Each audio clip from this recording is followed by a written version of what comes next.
Grabe. Ito kasi yun, mga minamahal. Sabi dito sa balita, Representative Paulo Duterte files bill mandating random drug testing for government official. So kahapon, August 12, formal na pong naghain ng panukalang batas itong si Representative Paulo Duterte para po sa mandatory drug testing mula sa Pangulo hanggang sa pinakamababang opisyales ng gobyerno. I think gagawin to every 6 months. Tapos sa mga kakandidato din, bago po mangyari ang eleksyon, dapat makapag-drug testing sila 90 days before pa. So kasi ganito mga minamahal. Ang pangalan pala ng House Bill na yan, House Bill 107711. Hair follicle test ang gagamitin, tapos yung urine test. Para sa akin mga minamahal, actually, maganda naman. Suporta ako dyan, oo. Pero, yung timing kasi at yung intensyon. Lalo pat, diba? May pulboronic issue. Nung SONA, may pulboron video. Kasi ganito yun mga minamahal. Sino ba namang tao ang hindi mababanas dito sa mga Duterte? Kasi unang-una tatanungin ninyo, ano yung motibo? Diba mga minamahal, ano yung motibo ng i-final mong batas? Kasi ganito yung nangyayari. Parang di porket hindi nyo napuwersa yung tao, ang ginagawa nyo, nilalaro ninyo ang batas para mapag-usapan yung mga adhikain ninyo, which is pangit. Kasi mga minamahal, ang unang titingnan natin dito, ano yung motibo? Kasi maganda yung batas na to kung maganda yung motibo. Pero kung pangit yung motibo, malamang pangit din yung batas na to. Diba mga minamahal, parang ginagamit nila ang kanilang kapangyarihan para po sa pagdidikdik ng tao. Alam nyo mga minamahal, pwede silang magkaroon ng backfire dyan. Bakit? Nung panahon ni former President Duterte, sabi ni Trillanes, di ba, nagkaso nga si Trillanes, di ba, about sa drug smuggling kasama yung asawa ni VP. Way back 2017, if I'm not mistaken, involved dito sa si Faeldon kasi nakalusot sa Bureau of Custom, yung limpak-limpak na droga throughout the country, papunta ng China, ganyan-ganyan. So, nung nagkaroon ng Senate hearing, pinupwersa ni Trillanes itong si Pulong na ilabas yung likod niya, yung tattoo. Kasi ito daw po ang nagsisilbing pinaka-aplikante eh. Diba kung ano ba tawag doon? Ito po yung nagsisilbi na pinaka-tag nila na siya po ay miyembro ng China Squad, China Triad, na kung saan sa loob ng China Triad, tama ba ako? Correct me if I'm wrong na lang and I will stand corrected.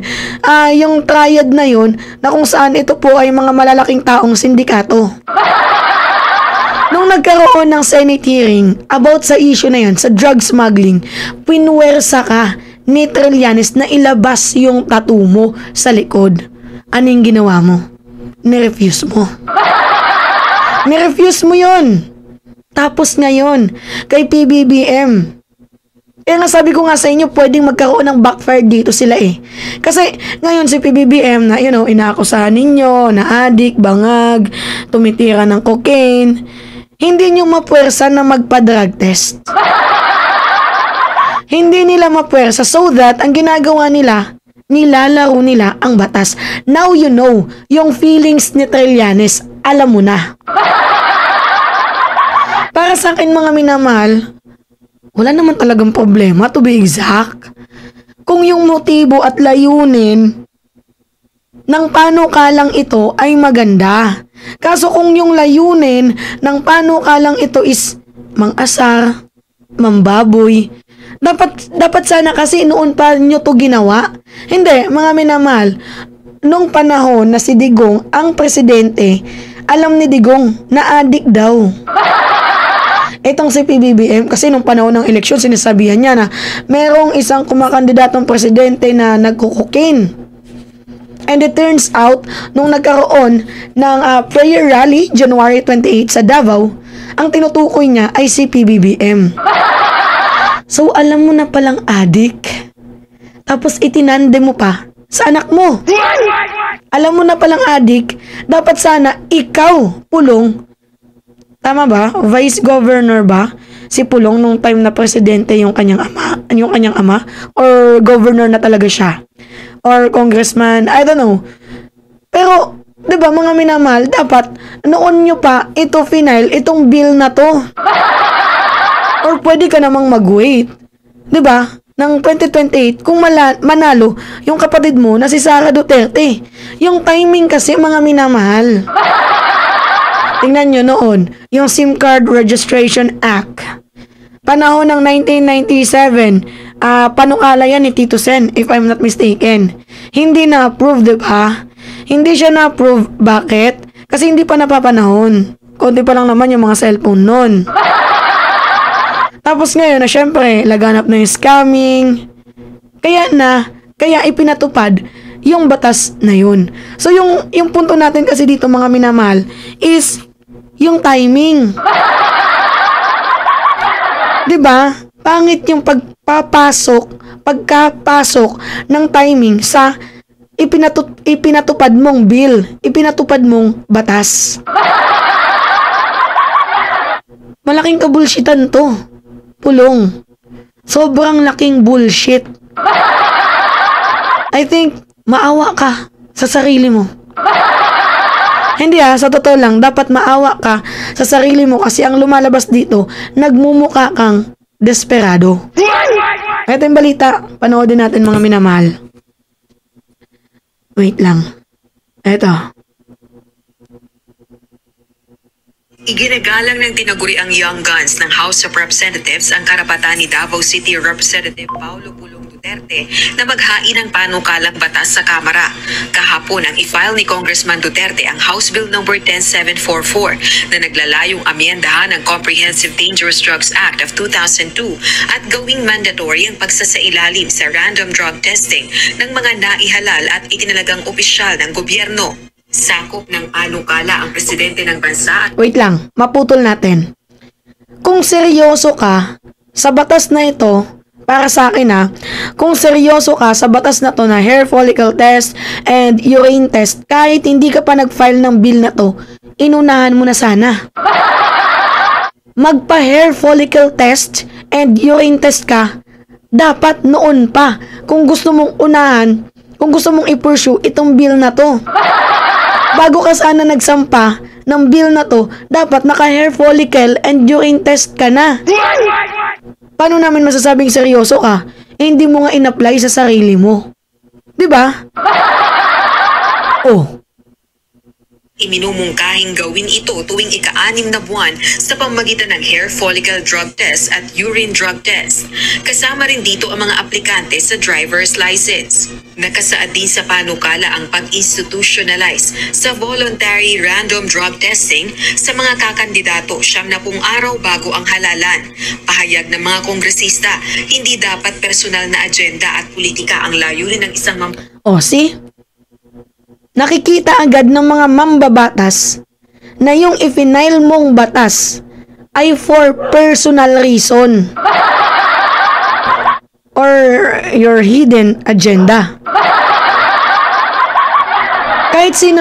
Kahit sino namang tao mga minamahal, lalo pat ngayon, 'di ba? May pulboronic video. Tapos si Digong nagsalita na adik si PBBM. So may reason kaya ka nag-file nito. Kaya hindi namin makikita yung sinseridad mo sa batas na to. Kasi ang nangyayari, nilalaro mo for political agenda para lamang ang mag-benefits kayo. Pero kung totoong seryoso ka, dapat inunahan mo na sana. Nagpa-hair follicle test ka na or nagpa-urine test. 'Di ba? Mga minamahal. Oh. 'Di ba? Batas sa pagsulong ng isang panukalang batas.